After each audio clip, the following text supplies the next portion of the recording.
It's time for the Rick Smith Show.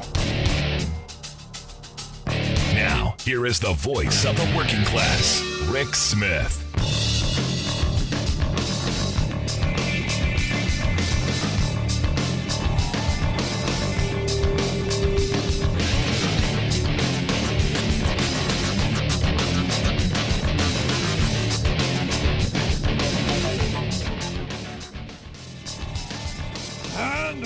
Welcome, brothers, sisters, working class heroes. This is the Rick Smith Show. Thanks so much for being here today on the big program. Lots to get to, lots to talk about. Freak out day today in conservative world. Wow, what a day for whining, complaining, the victim class. Whew, yeah, the fascists, well, going full on. What's amazing to me, quite remarkable. The Back the Blue folks, you know, the folks with the blue flags, support the police, we love law enforcement, today calling to defund the FBI. Yeah. Because, you know, turns out that, you know, they're only against criming when it's not them. Yeah, evidently that's it. You know, that's the caveat. We're in favor of criming when it's us, but when criming is someone else, that's bad. And look, all of the people who are coming out going, you know, today's the day that the Civil War started. The people who are coming out and defending Trump without knowing what's going on, these are your fascists. These are your people who are going full on fascist. And you wait, it's going to get worse. It's going to get worse because what's interesting, oh boy, is that nowhere have you seen Trump supporters anywhere in the country go, he could be guilty. I've yet to find one who's going, hey, you know, they went through the whole process. They got a search warrant. They went in front of a judge. They laid out all the documents. They then enforced this. You know, Merrick Garland, the guy who's done nothing crazy. This is the guy who's you're thinking is using this as a political ploy. No conservative has done this yet. None of them. No, because Trump is watching. Understand that. Because the base, you know, the poorly educated, the ones that Trump says he loves so much, they don't care what Trump has done. Ends justify the means. They've been told, you know, tons of times, you know, there's no voter fraud. They don't believe it. So this is an interesting moment. Now, here's the fun part. And we're going to get to some of this, but the fun part is, This is the Super Bowl for grifters. Today is the Super Bowl for grifters because my email box full, jam-packed multiple times today, and not just from Trump and the kids, from all of them, from all of the cabal of grifters. This is their Super Bowl because this is how you're going to be able to fleece the flock. This is how you're going to be able to do it. All you got to say is, hey, look what they're doing to our poor guy. Look what they're doing. You got McCarthy, minority leader in the House, who wants to be majority leader, wants to be speaker. Warned Attorney General Merrick Garland that payback is coming for searching Trump's payback. McCarthy, a guy who's refused a subpoena to the January 6th committee. Yeah, but hey, never mind. Law and order people, except when it applies to them. Laura Ingraham on her program. Again, news, Fox News, journalist she is. She said, you just wait till we get back into power. Who's we? Who are you talking about, Laura? Who's we? Who are you part of? You mean when the Republicans get back into power? Oh, yeah, we know. Now that you pulled back the curtain, you are part of them. I get it. You're the mouthpiece for the GOP. You're the mouthpiece for the fascist movement. I get it. And you got all of these Republicans now who have to do the performance. They've got to come out. They've got to get angry. Carrie Lake, the woman running for governor in Arizona, full mind, fire breathing, freak out, losing her mind. And really a really bad performance, to be honest. Not Oscar-worthy by any stretch of the imagination. But she said, one of the darkest days in American history. August 8th. Oh, August 8th, 2022. This will be a day that will live in infamy, evidently. Oh, jeez. One of the darkest days. One of the darkest days. Never mind 9/11. Never mind the day that JFK was killed. Never mind when MLK was killed. Never mind when RFK. Never mind any. No. The bombing in Oklahoma City. No. The raiding of Trump's joint. The dark day. Eric Trump said no family in American history has taken more arrows in the back than his. I want to see the scars, because now are these figurative arrows? Because I'm not seeing any literal arrows. But if you're going to say your family's more victimized, I go Kennedy's, JFK, RFK, both murdered. But if you're arrows to bullets, if that's your difference. I love the victim cards, man. I love the victim cards. And the thing that gets me is, we're seeing people being who they are. Can we believe them? That these are people who, while waving the blue flag, we believe in the police, we support the police, we love the police, we love law enforcement, until they crime. They love them until it's them. Not one, as I said, not one conservative have said, chances are Trump's got a bunch of classified stuff. And yeah, we were the party who was going lock her up over her emails. Again, remember, emails that she sent without classified stuff in it. And after it was sent, was then classified. Now you wanted to lock her up. Somehow that was worse than stealing boxes of classified information. Now, I've had a couple people whisper at me, don't be surprised if he's charged with not registering as a foreign agent. Now, stop and think about this. A former president not registering as a foreign agent while having classified documents. Oh, gee. And will it move the base? Not an inch, because they don't care. They don't care, because they're going to believe all of the nonsense. And look, the reality is my email box, as I said, full of this, hey, they're coming after our guy. And, Donald Trump has said this, they're not just coming after me, they're coming after you.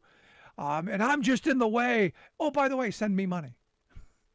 Every one of these groups, Town Hall, Free Presser, Post Millennial, all of the National Republican Senatorial Committee, all of them. Breaking news, Joe Biden, Department of Justice, has stormed President Donald Trump's home. Send us money. I mean, hundreds of these today. So Flock, going to get fleeced, and that's okay. What's that saying about a fool and his money being parted? This is that. My problem? The dim are going to continue to buy it, because the other message coming with, they're going after Donald Trump, is the IRS is going to come for you too. Because both Lindsey Graham, Marco Rubio, and a number of other ones have said, well, if you think the government's out of control now, you just wait till those 87,000 IRS agents start looking under every rock. You just wait. Again, because they've spent a couple of decades trying to demonize the IRS, getting conservatives to hate them because conservatives were breaking the law. Again, back to the, when we crime, it's okay. When those people crime, crackdown, full punishment, lengthy sentences. Going to be interesting. But I come back to this flip-flopping on the classified stuff. Lock her up. Where are the chance to lock him up? Anyway, let's go to the phones. We've got Kurt for Akron on line 1. Kurt, what's on your mind, brother? Well, first of all, I hope Hillary Clinton is laughing her butt off for the last 36 hours. Yeah, I don't think Are you she's there? laughing because, I still wish she had been president so we wouldn't have to live through all this nightmare because, Right. Oh, definitely. But hey, the reason I called is I don't ever hear any liberal commentators, and that's what you are. Is you are a commentator. And I'm not saying you specifically, but I haven't heard any liberal commentators actually talk about those 30,000 emails. Oh, by the way, before I go any further, August 8th, definitely not a good day for for the last two disgraced Republican Yep, presidents. bad President's Nixon Day. had to Nixon had to announce he was resigning on August 8th. Yep. And then yesterday. But anyway, in the book What Happened by Hillary Clinton after the election, she mentioned the email situation. And she admitted in that book that it was not the right, well, it wasn't the best thing to do. Stupid. But at the time, right. And if you remember at the time, in 2009, the government agencies were kind of getting hacked at that time. You're always hearing about everyone being hacked and blah, blah, blah. Hillary Clinton thought, well, why not send those emails to a server in my house that is 24/7 protected by the U.S. Secret Service? That was why she did it, because it was Bill Clinton's Secret Service protected server. No, I fully understand the rationale behind it. The problem was... I just never heard anyone say, but you're right, it was a stupid thing to do, obviously. But at least she admitted it. Yeah, no, but, and that's the problem. Had she been a Republican, she would have never admitted it, and they were just coming after me. That's the problem with liberals. We were always explaining it and saying, we did this for a reason, and here's the reason, and then explaining. And as Johnson said back, in the 60s, if you're explaining, you're losing. And that's why we lose. Exactly. And the problem is liberals, and I hate to say this, but liberals tend to come off a little smarter than the average non-voter who's voting for Trump. Because if you remember and if you realize, a lot of these people who voted for Trump, at least the first time, most of them probably never went into a voting booth before him. No, I can attest to that. Look, when I called him winning back in April of 2016, I went back to a funeral back in Cleveland, and my family, who you could call the basket of deplorables, none of them have never voted, never cared about politics, always complained, but never actually voted. They were all registering and all enthusiastically supporting Trump because they bought the vision that he was going to bring back the good old days of those manufacturing jobs, those union jobs up and down Brook Park Avenue, the Ford and the Chevy plants and all of the feeder plants. Down in Canton and Akron and all those other places. They bought that. He was going to bring back manufacturing, and they were enthusiastically supporting him. That's how I knew he was going to win, because he was reaching people who had never participated before. Because he sold them a dream, like any a good con man does. Well, he sold them a dream. If you think about it too, after the conventions, after the two nominees were determined, if you listen to Trump post political convention, he starts sounding a bit like a Bernie Sanders populist in a sense. Like Hillary Clinton's like, well, we can't do free college, or we can't do this or that, but this is what we'll do, blah, blah, blah. Bill Clinton. Donald Trump started sounding a little bit like Bernie Sanders to appeal to those voters that we were just talking about. Absolutely, which is why I've always said, had Bernie been the nominee, he would have beat Trump. Absolutely. Well, yeah, he would have. And then, of course, here's the flip side to those people never having participated in voting prior to Trump, because I know a guy who told me this because he didn't vote until Trump. You get called up for jury duty now. So there's the flip side. Yeah, I don't actually know that that's reality. I know people who have never voted who got called up for jury duty. Okay. I thought they went by your driver's license. I thought they did too, but I know a few people that say they don't vote because they don't want to get called for jury duty. How idiotic is that? I wish it were. Yeah. So I wish it were the driver's license. That way there would be more people in the hopper. Because, as much as I enjoy my civic duty, since I turned 18, I've been called at least 4 times. And I know people who haven't been called once, and they've been voting since the 60s. So go figure. Yeah, I'm one of those people. I've voted in every election of my entire life. I've been registered to vote everywhere I've ever lived since I've been 18. The day I signed up for selective service, I signed up to vote. And I have voted in every election since.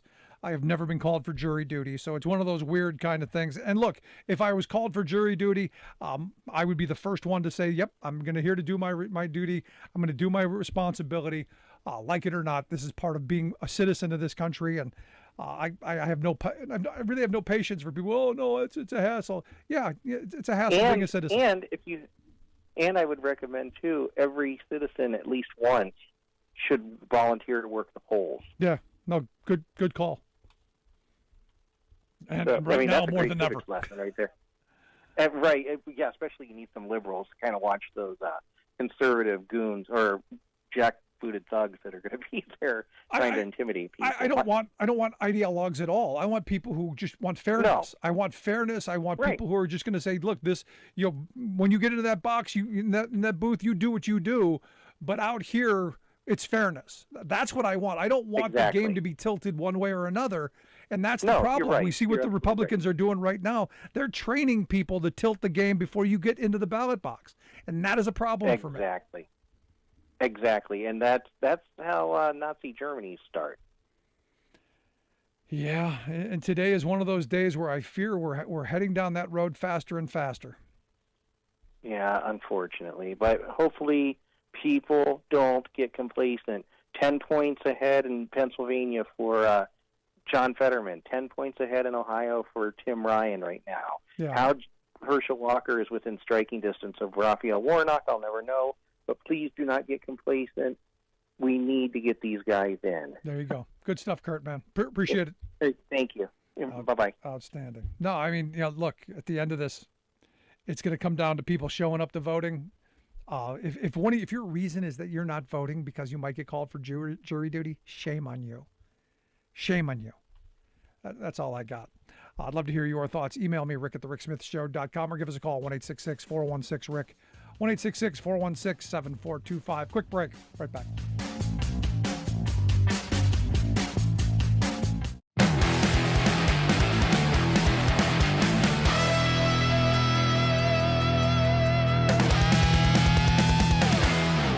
This is not your father's Democrat Party. These are a bunch of transgender wacko socialists. MSNBC is MSLSD. They're actually giving very young girls double mastectomies.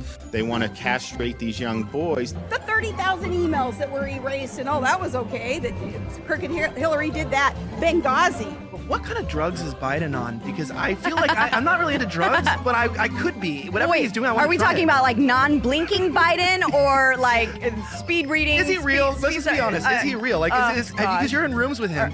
Is this a real person? And Hunter is kind of like a black guy, a little bit. I mean, he smokes crack. You got the man himself out here. How you doing?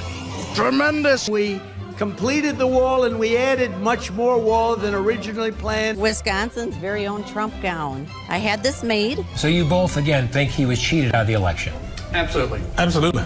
There's one person that I want to thank that I usually don't give a whole big shout out to is President Putin from Russia. Well, I will self-report right now that every day in the Senate I wear my boots that have the Gonzales battle flag on the back of them. Gun rights are women's rights. There are challenges to our way of life, both foreign and domestic, and there's no group that I can think of that does more for helping us with those challenges than Patriot Mobile. Jones's lawyer inadvertently sent 2 years of text messages to the plaintiff's attorneys, and they said that those text messages included intimate communications between Jones and I, and they're absolutely right. We prayed together. So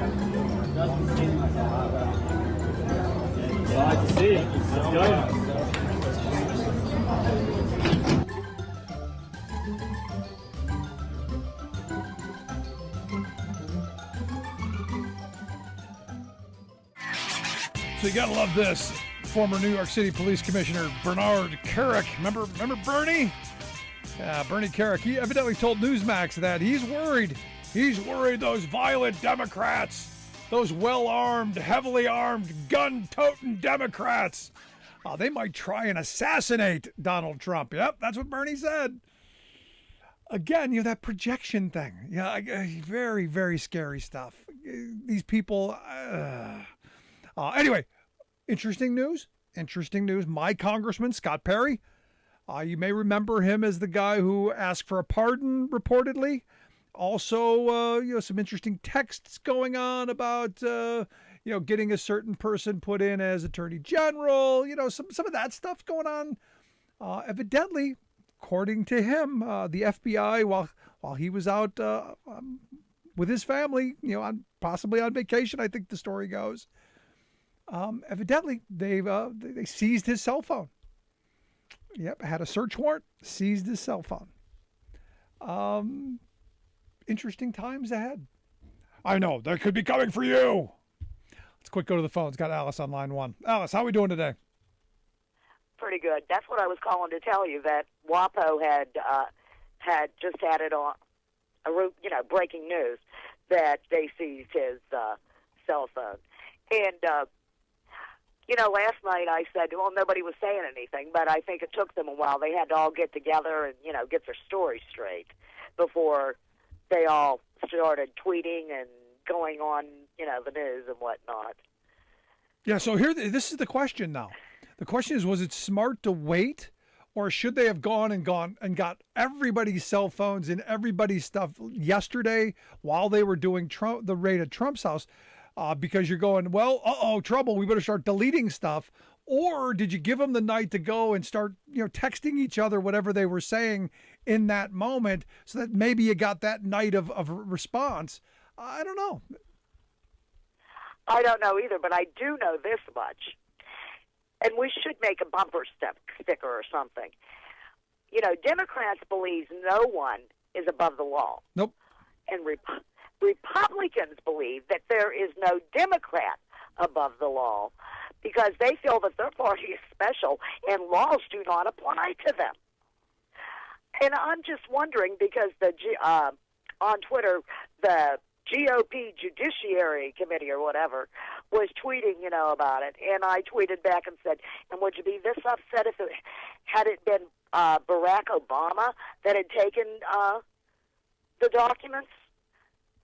No, they didn't. They had lost their ever-loving freaking minds. Well, I think I'm blocked now. I think they blocked me. That's how that works, isn't it? Yes, but I thought, oh, hey, because, I tried for 5 years to get Trump and his crew to block me, and believe me, I got belligerent. I took it as a badge of courage if they would have blocked me, but I couldn't get anywhere. So apparently the Republicans were feeling a little bit snowflakey. So have a good evening, Rick. Thank you, Alice. Appreciate it. No, I mean, the reality is as I said at the beginning, when they're doing the criming, Now, look, and this is where I've come down with this from the very beginning. Don't know what the charges are. I think Trump should release the search warrant. If he's this innocent, we should be able to get to see the search warrant. Now, the FBI is not going to release it to the general public, but Trump can, because they gave him a copy. Obviously, when they search your house, they give you a copy of what they're looking for, where they're looking, and all of that stuff. It's all written out there, signed by the judge, so you know who the judge is. Interestingly enough, this is another one of those. It's QAnon, and it's the Republican Party, so it's not surprising that they're accusing the judge of being a pedophile and tying him to Jeffrey Epstein, because evidently he was Jeffrey Epstein's lawyer, and all kinds of Q stuff. Not so much about the FBI head being a Trump appointee. Never mind that. But Trump could. He could, in fact, release the warrant so we can find out what they were looking for. We could know right now what the FBI was looking for and what they seized. We could. Trump could tell us. But he's not going to, because why? This is gold for them, because as he has said, he loves the poorly educated. As long as he can keep teasing this out, as long as he can keep going, oh, they're coming for me, they're persecuting me, I'm a victim, send me money. I'm the victim, send me money. I'm the victim, send me money. He can keep cashing in. So I'm waiting, he could do this, but I assume it's going to be the wait. We've been waiting for the tax returns. We've been waiting for his health care plan. And I assume this is going to fall right into the same thing. We're probably never going to see the search warrant unless the FBI comes out with it at some point down the road, which at some point we have to know what it is they were looking for, what it is they found. one way or the other. One way or the other. Love to hear your thoughts. Email me, rick@thericksmithshow.com. If you missed any of the program, podcast. Wherever you get yours, you'll find ours. Going to take a quick break. When we come back, former Alabama Senator Doug Jones going to be here to share some thoughts on the day that was yesterday. Bad President's Day, August 8th. Back after this. From the steel mills of Pennsylvania to the auto factories of Michigan to the modern makers movement, manufacturing makes our nation great. I'm Scott Paul, president of the Alliance for American Manufacturing. We bring business and labor together to advocate for policies that everyone can agree on. Together, we can strengthen manufacturing and create good-paying American jobs.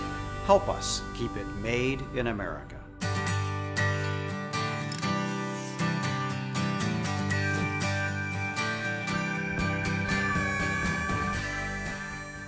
The best way to strengthen America's economy? How about investing in America's fastest growing industry? Clean energy. It means millions of jobs that pay well and can't be outsourced. And lower utility costs for families. Congress, let's get it done. So again, I look at what's going on around what, I'll tell you, I can't imagine was something that was just done willy-nilly. I don't see Merrick Garland as someone who said, oh, just today we're going to go raid a former president's house. I'll bet every I is dotted, every T crossed, every word spelled properly on every document having to go through with this. But, look, that doesn't matter to the Trump crowd. In fact, the attacks that I've been seeing my email box filled, and again, some of the just most outrageous stuff, like, for instance, claiming the judge, pedophile. Again, this is where they go, to the worst possible places. It's crazy. Anyway, here to share some thoughts on what happened on August 8th, what we'll call Bad President's Day. I've asked former Alabama Senator Doug Jones to come share his thoughts. Former federal prosecutor, I think he might have some insight that, well, maybe I don't. Senator, thanks for taking time for us. Rick, it's always good to be with you. Thanks for having me tonight. So this is a big deal. I mean, this isn't something that anyone would just take willy-nilly, going after and searching an ex-president's home. Look, it's one thing to come at Rick Smith and come to Rick Smith's house. It's another thing to go after an ex-president. So there's got to be something here. Yeah, Rick, you're absolutely right. And I want to make sure people understand there is nothing to indicate that the Justice Department is kind of, as you said, going after the ex-president. What they're doing is going after what they believed is evidence of a crime. Remember that this was the execution of a search warrant. This was not some willy-nilly raid that the government can just conduct on people's homes. The Constitution prohibits that. And so what happened here is that there was enough evidence that developed on some issue about some potential crime. We don't know what it is at this point. We're hearing different things from various sources about classified and documents and national security interests, but till we see an affidavit, we don't know. But what we do know is, according to the procedures, an FBI agent gathered that evidence, put it in the form of an affidavit, swore to it that it was, what they have gathered, and a judge, a separate branch of government, Rick, and this is really important. People are talking about a rogue Justice Department and how the Justice Department has gone crazy and going after somebody. No, the Justice Department cannot conduct a search like this. They've got to get the approval of a separate branch of government, an independent judiciary. So they provided that, and they established, one, probable cause to believe that a crime had been committed, and two, probable cause to believe there was evidence of that crime on that residence. And that's what it takes. And so this is really serious. I think people are beginning to try to figure out, well, is this going to lead to an indictment? I think we're a little early on that. Certainly that it could be, but I will tell you this too, Rick. One thing that gets overlooked in there, this is really, the government takes classified and top secret documents very serious. And if they believe that there were documents there that needed to be held, and they could talk to the president's team, couldn't get them, this may be an effort to just secure documents. I don't think it's just that, but it could very well be. So we'll see. Regardless, it was an incredibly consequential decision that went all the way up, and you can rest assured that everybody knew the potential consequences and really, really put a lot of thought and effort into making sure they got it right. Now, I'm not a lawyer. I don't play one on the radio or TV, but it seems like Trump could put all this to bed by releasing the search warrant and letting us know what the FBI was looking for, couldn't he? Well, he has only certain documents. The warrant itself is just really an administrative document that talks about what they were searching for and the residence to be searched. There's also an inventory that the government has to make of documents that were, or any evidence that was seized from the residence. But the real meat of the coconut is the affidavit that formed the basis for getting the search warrant. That is currently under seal and is likely to stay under seal for a period of time. There's a lot of reasons for that, to protect the investigation, to protect the potential defendant. We'll see where that goes. But that under seal affidavit is where you really would be able to find what it is that the government has gathered and what it is that they were looking for and what crimes they were looking to think that there was evidence of that they would find at Mar-a-Lago. Now, I've said today is the Super Bowl for grifters, because I don't know if you have seen your email box fill up like mine has, but Trump and the kids are, they're playing the victim card, send us money. The National Republican Senatorial Campaign Committee, hey, Trump's the victim, send us money. Every group, basically Trump's a victim, send us money. And look, there are people who are going to send them lots of money under the guise of, when we take power, we're going to go get them. Laura Ingraham, for instance, said, hey, when you wait till we're in power, we're going to go after all these people. This is kind of scary talk from the people who claim to back the blue and claim to be, the law and order crowd. This is kind of scary talk, isn't it? Well, that to me is not as scary talk as some of the voices that we're hearing that are essentially calling for a civil war and violence. It's that kind of dog whistles that really scare me. The political rhetoric was expected. You can count on the fact that Merrick Garland and his team knew that there would be political blowback. In today's world, it was going to be used as a fundraising tool. And by the way, there have been Democrats over the course of our history that have been prosecuted that have also done the same thing. Every political person, regardless of the party, generally the first thing they do is say this is a political persecution. That is the defense de jure. Most of the time it is not the case, and most of the time it never works. On occasion it might. But I don't think any of what we're hearing was unexpected from a political standpoint. What really has surprised me, though, is that there are a lot of muted voices out there. There are a lot of Republican leaders who are keeping their powder dry because they know the significance of the issuance of a search warrant by a United States district judge. They know the significance of that, and it doesn't come lightly. And they're kind of keeping their powder dry a little bit. They'll let the RNC and Trump play the victim card, try to raise money. But these folks are not going. There's a lot of Republicans out there that are not going out on a limb just yet until they see more. No. And look, I'm not going out on a limb saying he's going. I've got people going, oh, he's going to go to jail. No, I don't. I actually don't ever foresee him in an orange jumpsuit picking up litter on the side of the highway. Sorry, I don't see that happening. But there are a lot of people on the left who, yesterday was a big day. Oh, we're finally going to get him. And for me, it's not about, are we going to go get him?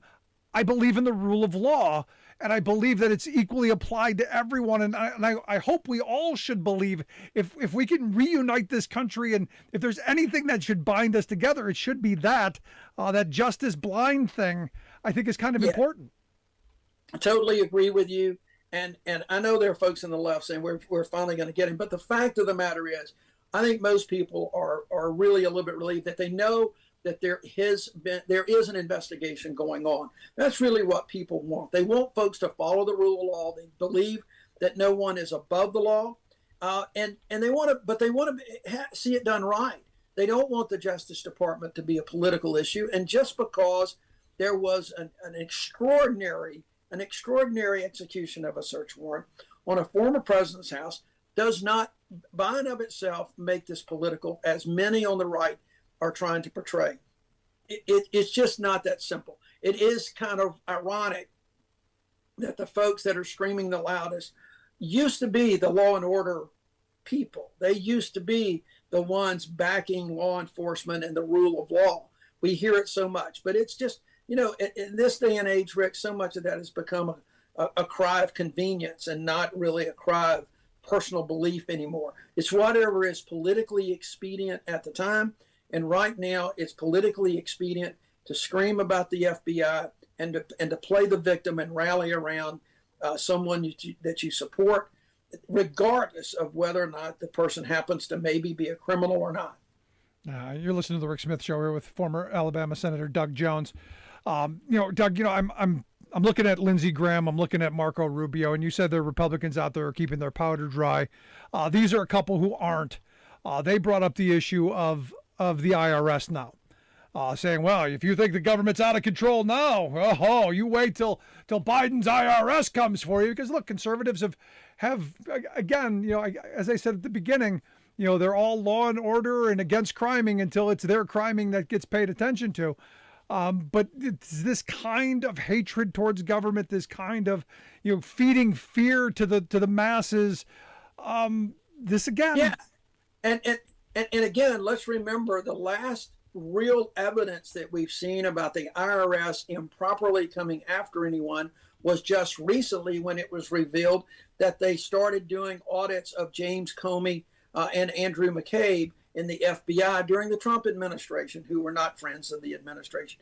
So you expect that. The fact of the matter is that so many in the Republican Party do not like the IRS. They don't think people should pay their fair share of taxes, and they don't want the IRS auditing the wealthy corporations or the wealthiest individuals, because that's who butters their bread, and that's what they're screaming about. That, and but look, it's a crazy political world we're living in.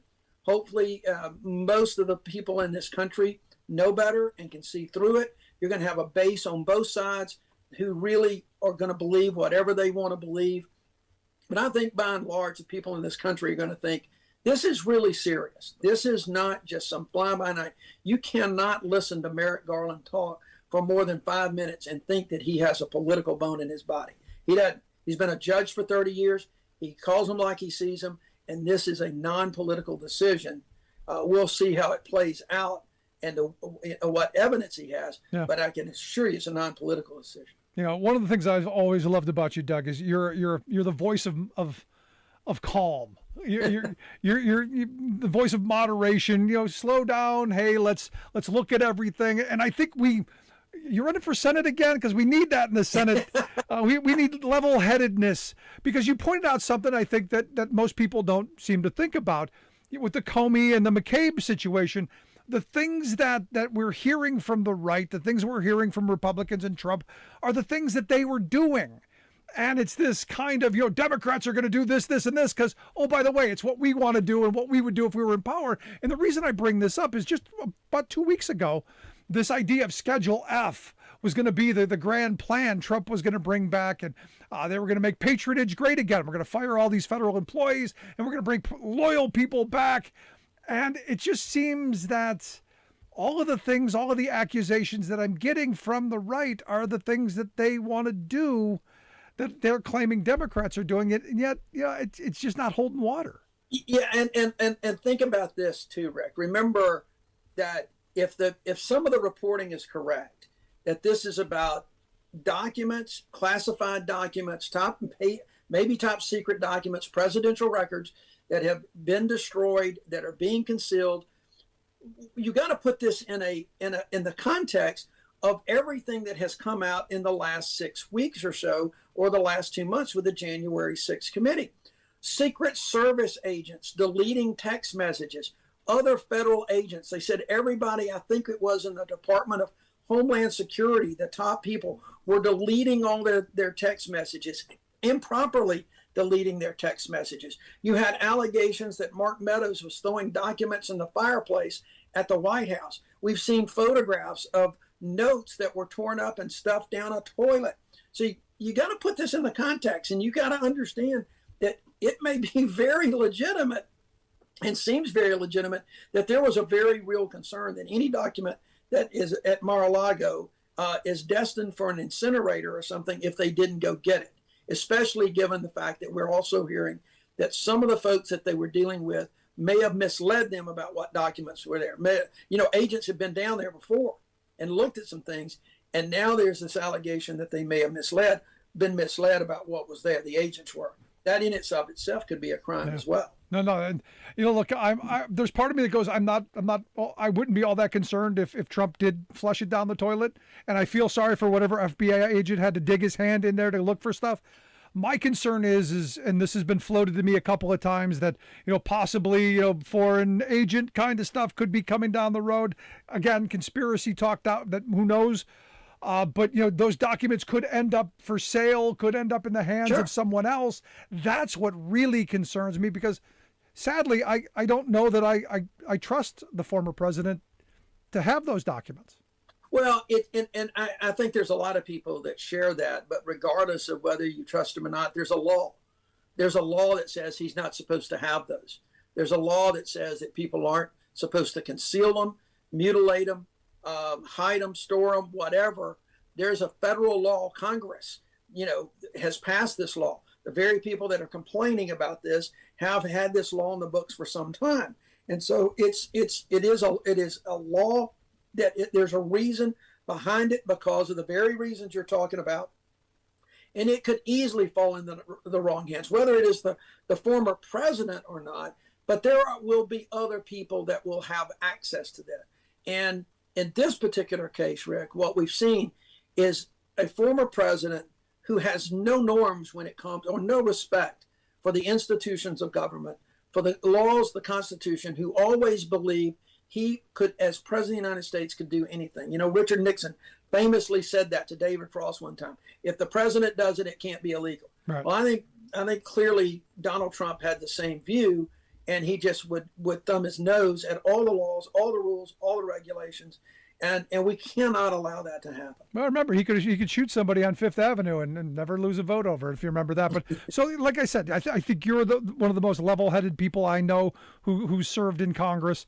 How concerned should we be when you look at the fact that some of the stuff that we saw coming out of that administration, some of the attacks that like on McCabe and on Comey, deleting of the messages, the kind of talk of consolidating power, making patronage possibly great again. All of this direction keeps heading us in the direction of that F word.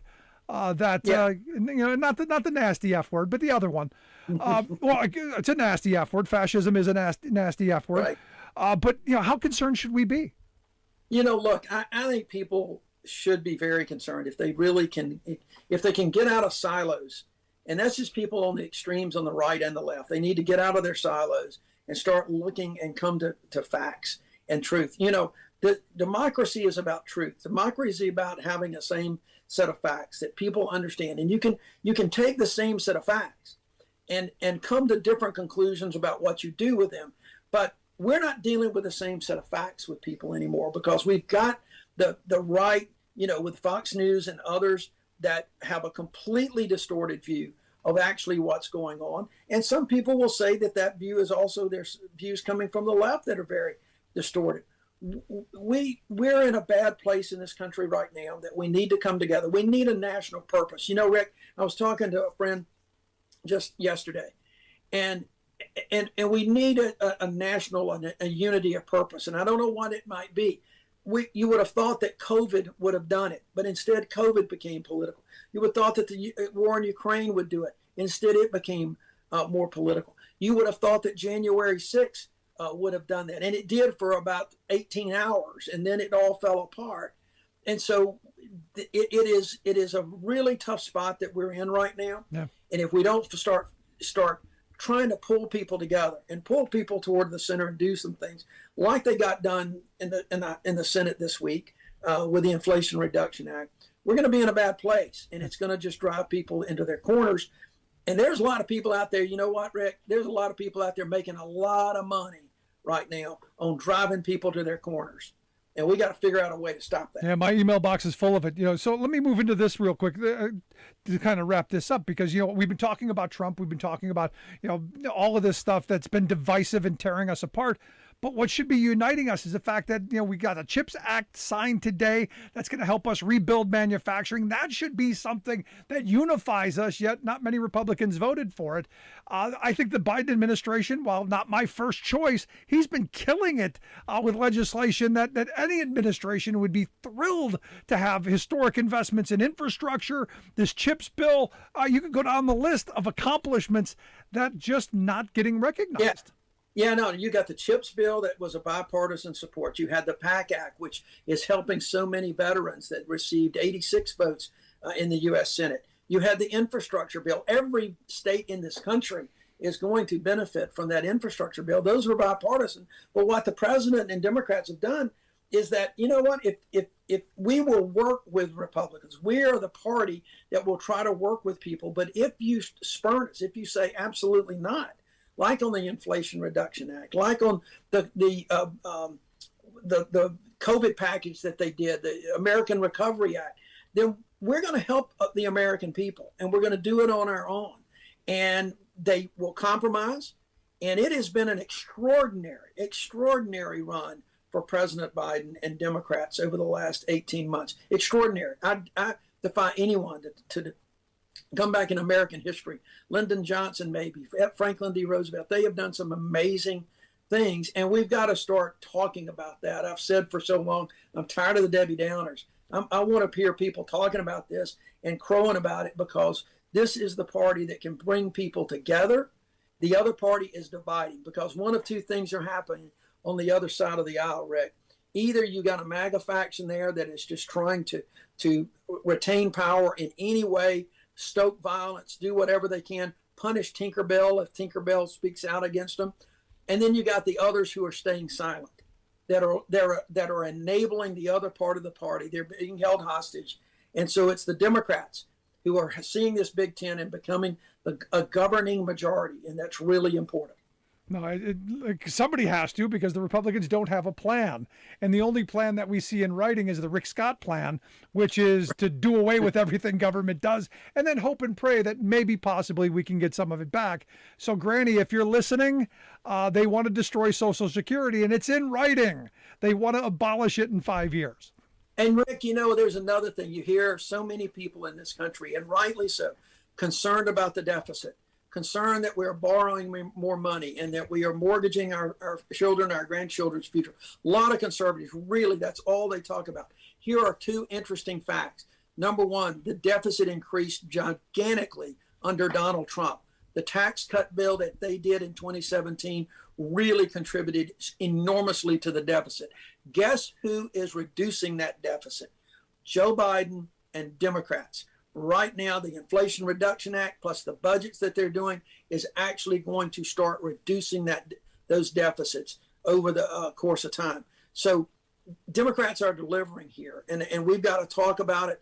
And I really think we're going to have winds at our back going into the midterms and defy history. You better, Doug, because you better get out there and start, saying this stuff. Joe Biden better get out there, because look, if Donald Trump had anything close to the legislative victories that this administration has had, he would be out there crowing that he was the best president ever, that this was the best achievements ever. That he would be out there taking credit for the moon landing. He would still be president, as a matter of fact, if he had done anything close to this. But they were not capable of doing it, and they had the House and the Senate, both of them, for 2 years. And there was nothing that they could get done because they were trying extremes. Everything was an extreme with the Trump administration. Biden is not that way. He believes in progress, and that's what we've gotten over the last year and a half. Yeah, and like today, as I said, he signed the CHIPS bill today, which I think is extremely important, that we invest in manufacturing to help rebuild our communities, rebuild the working class of this country. And for me, the other part of it, and this is where we're going to end up, the fact that he's promoting those jobs to be good union jobs so that workers have good wages, good benefits, and job security, I think that is enormously important. There hasn't been a president in the last half century or more that was more pro-organized labor than Joe Biden. He understands it. He understands the importance and how it built the middle class. And that's what he ran on. It's what he's promised. That's what he's done his entire career. So I think there are good things even yet to come. Yeah, I mean, I think it's one thing to talk the talk. Look, I voted for President Obama twice. I shook his hand twice. We were going to get labor law done. Didn't get it done. He talked about comfortable shoes. Never put them on. This president's actually talking the talk and walking the walk. So I'm thrilled with what he's done so far. Me too. I think it's great going into the midterms. But the main thing is that people just need to recognize it. They need to talk about it. And I've been telling folks, everything that we just talked about, Rick, is showing the plan. Even today, I'm watching the news right before I came on the show. Gasoline down $1 over the last year, but over the last few weeks, but below $4, the average below $4. Food prices are going to start coming down. Online retail prices dropped 1%, the first drop in over 2 years. So we've got a plan. And the thing that I think people need or want, and I've said this all along, voters want to know that somebody is out there fighting for them. They know instinctively that things can't get done overnight. We didn't get into this position overnight, but they want to see people working for them. Yep. And that's what the administration and the Democrats in Congress are doing. And you're not seeing anything but crickets and complaints and vitriol from the other side. There you go. Doug, I appreciate you taking time for us. Thanks so much. All right, Rick. Anytime, buddy. Take care. Good stuff. Former Alabama Senator Doug Jones. Love to hear your thoughts. Email me, rick@thericksmithshow.com. If you miss any portion of the program, make sure you grab the podcast. Wherever you get yours, you'll find ours. And look, at the end of the day, this administration, regardless of all the news about Trump and all the stuff going on, they are literally killing it and doing great work. I'm thrilled with what they're doing. Back after this. It doesn't matter what kind of weather. It doesn't matter what time of day or night. When Mother Nature's done her worst, the only thing that matters to us is keeping the lights on for you. The hardworking women and men of the International Brotherhood of Electrical Workers, dedicated to keeping the power on in communities all across the country. Because when bad weather strikes, we know what matters most. IBEW, the power professionals. Taking on climate change. This is our moment to get it right.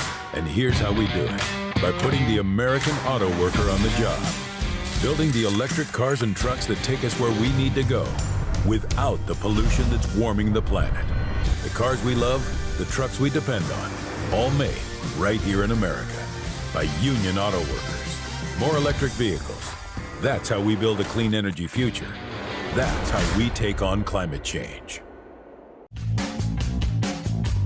Welcome back to The Rick Smith Show. Check out our website, thericksmithshow.com. Questions, comments, something in your mind. Email me, rick@thericksmithshow.com. So, funny little story to go along with my congressman, Scott Perry. As I said at the beginning of the show today, Scott Perry, Representative Scott Perry, who we know was deeply involved in the post-2020 election attempts to overthrow our government and our results. He says the FBI has seized his cell phone. Got a search warrant this afternoon. So it's just not Trump. It's maybe a bunch of the players, maybe a bunch of these folks. Now I gotta wonder. I think Scott Perry's not a dumb guy. He's a general. I mean, he's not a stupid person. I gotta think he's deleted what incriminating evidence may be there. Just kind of thinking. But let's hope not. Let's hope whatever. I mean, you would think after all of his name came out and he was begging for the pardons, evidently, that phone would have found water and electricity or something, run over by a truck. I don't know. Bottom of the ocean. I don't know. Anyway. This morning, the president signed the CHIPS and Science Act into law, and I love the fact that the DNC sent Representative Perry with no cell phone. They sent him a basket of chips, some potato chips, because he did not vote for the CHIPS Act. And as they said, I hope he enjoys these chips since he clearly has no interest in the kind that will soon be lowering costs and growing our economy. Now, I didn't just send it to Scott Perry, send it to all the Republicans who voted against the CHIPS Act. And you go, how is it possible? How is it possible that the Republicans voted against that bill? And it's because, well, as I say all the time, Republicans hate working people. And this is another example of that happening. But I hope Scott Perry and the rest of his GOP friends enjoy their potato chips. And I hope they gave him enough because, maybe that's what he'll need, hopefully in retirement. Got an election coming up, folks. Time to start using your right to term limits, throwing some of these bums out. Anyway, if you missed any of today's program, make sure you grab the podcast. Wherever you get yours, you will find ours. From iTunes to iHeart, Stitcher to Podbean, everywhere in between, there they will be. Also love to hear your thoughts. Rick at thericksmithshow.com. Thanks for being here. You've been listening to The Rick Smith Show. Email Rick at rick@thericksmithshow.com. Until next time, this has been The Rick Smith Show, where working people come to talk.